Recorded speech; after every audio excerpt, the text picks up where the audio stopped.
Don't read the book and sit in those numbers of the book and say, there is nothing I can do because I don't have this kind of money, or this isn't enough money. Either side of that coin is bad. We have to make the appointment. We have to sit down and look at the numbers. If you can't do 12, 50, 100, 20, whatever numbers are in the book, if you can't do that, remember, we can go down to 3. Now, there are some agents that are going to say, no, I won't do that because it's not worth it. Well, it might not be worth it for that agent, but that doesn't mean that it's not worth it for you.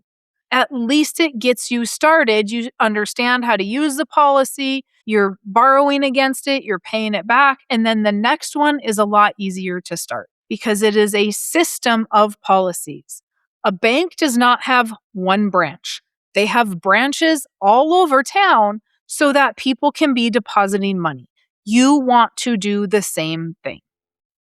Hello, and welcome back to the podcast. Thank you very much for being here. All right. Today, we are going to talk about at what point do you have to have a lot of money? When are you ready to get started? I had a meeting this week with somebody that read the book 7 years ago. This is actually happening quite often for me, where I'm meeting with people that read the book maybe 2 years ago, 3 years ago, 5 years ago, 7 years ago. I had a meeting in the last year where the guy read the book, or he bought the book like in 2014 when the book was just out. So what's that, 12 years ago? Geez, that book's old. And so people are reading it, and in most cases, they will come back to me for one of two reasons.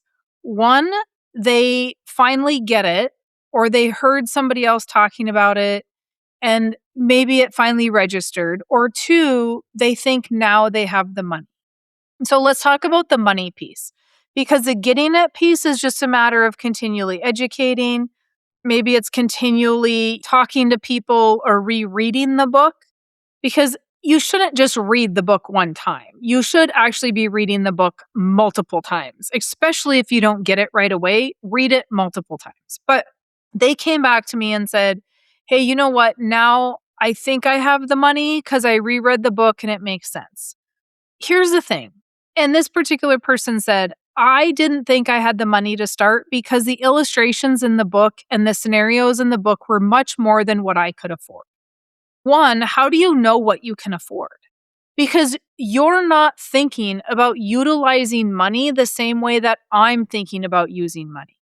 You might have something paid off. I had a meeting just this week with a couple that he's ready to go. He gets it. She thinks they don't have any money because she wants all of her debt paid off before they start a policy.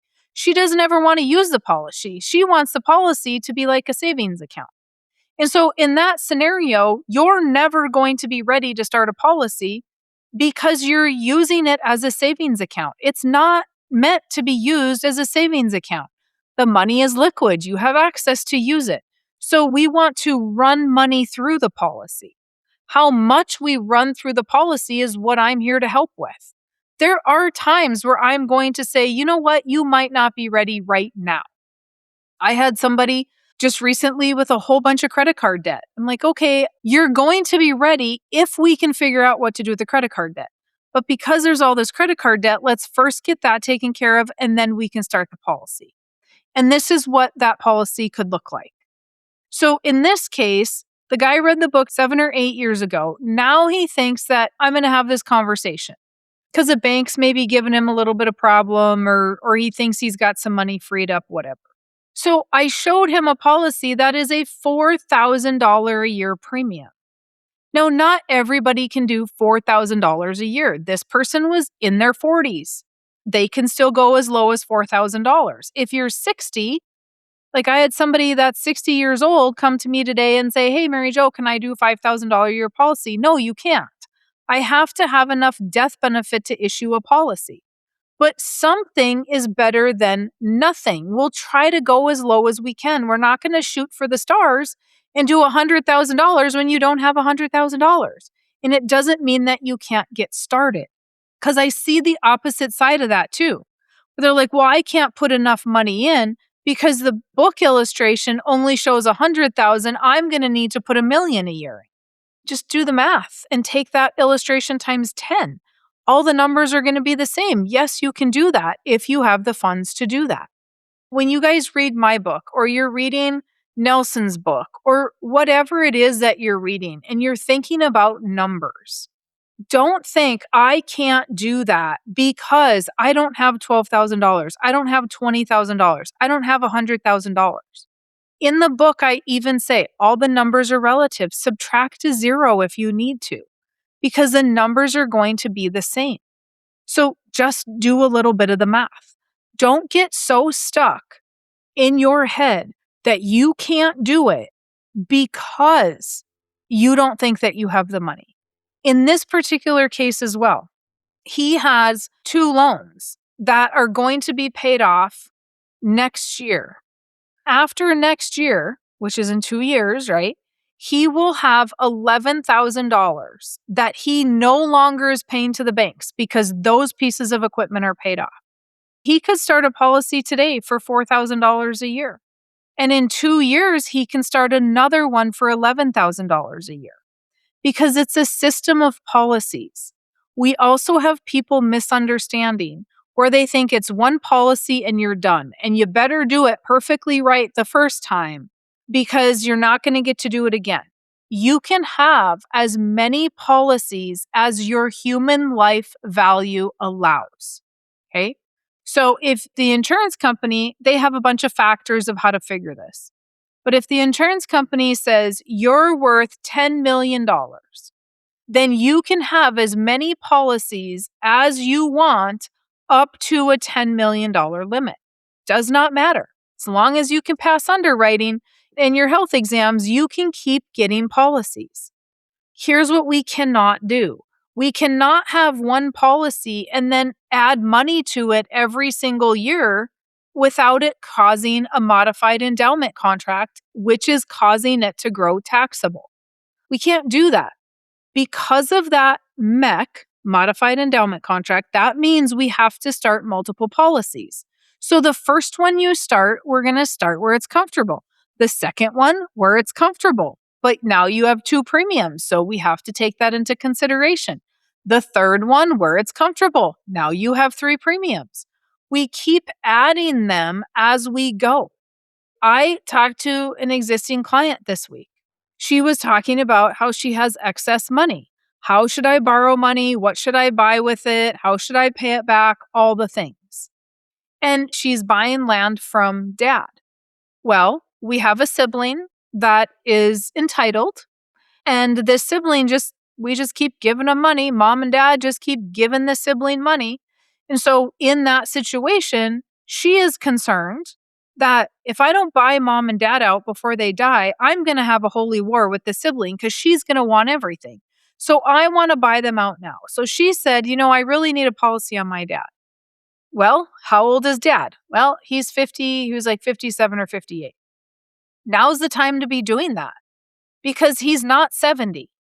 Why are we waiting? You have this excess money. You have a business. You have a job and you farm. We had to walk through how is this extra premium going to get paid? What does that look like? And some strategies around that. Because in that scenario, I'm going to say, hey, let's do a 10-pay policy on dad. We're only paying premium for 10 years. If you need to borrow money on that against that policy, then let's borrow the cash value but pay interest only. When the premium is done in 10 years, at year 11, you can start paying that loan back. But it is important and imperative we get a policy on dad before some kind of health challenge comes along, because the strategy is, hey, we're going to need the death benefit to either buy out the sibling or to use it to buy equipment, take over operating, whatever that looks like. But we need to start that now. If we start in 2 years, the cost of the death benefit is going to go from 45 cents or 46 cents to 50 cents or 55 cents or maybe no cents because he's not insurable. We want to sit on our hands sometimes and go, well, I don't know. I don't want to make an appointment with Mary Jo and John because I don't know if I can get started. We're here to help you figure that out. Now, the guy that I met with that waited 7 years Could have he maybe started 7 years ago with $4,000? Yeah, probably. And he would already be at the point in his policy where he would be at break even. Everything he put in for premium, he would have in cash value. He'd be cash flowing already. Now we're 7 years behind the ball and we're trying to figure out where we're going to get started. And it's probably the same level of where he would have gone before. The other thing is he farms. He had an off the farm income at that point, and he's a diesel mechanic. So if you're a diesel mechanic and you're helping out neighbors, do you think you could pick up $4,000 of work a year? If you could, because you really want this premium and you're going to figure out a way to get it, or could you flip some equipment? We were talking about that. He's been buying some equipment, fixing it, selling it. Doesn't always work, but sometimes it does. So how are we going to start the system? Again, if you're not thinking outside the box and you're not around anybody thinking outside the box, guess what? You're going to stay in the box. So let's figure out how we can get those things started. If you've got $40, $50, $60, $70,000, $20,000, $30,000 of credit card debt, I'm probably not going to start anything unless we know we can get that paid off right away. Maybe we're going to do a HELOC. Maybe we have money in investments. I don't know. Maybe you call and ask them to pay, I can't pay this, and they'll decrease your amount that you owe. That happens. If you can do some of those things, then the scenario changes. But even for John and I to give you ideas of how can that get paid? What can you do to eliminate some of that debt? I mean, we're not debt counselors, but what can you do to eliminate some of that debt? What can you do to create cash flow? This particular potential client, we talked about flipping equipment. We talked about, hey, if he has land on a major highway and people always want to set stuff there for sale. Okay, do you do that for free or do you do that for a charge? We want to be nice and do things for free, but then we struggle while everybody else is doing okay. Well, then why are we struggling? Why are we not figuring out how to make money and what to do to create some cash flow? I mean, I got lots of ideas. That doesn't mean that they all work. It just means I have lots of ideas. But I've seen people do a lot of different things to make money. I just talked to this client this week. I have a client that details equipment for one of the auction companies.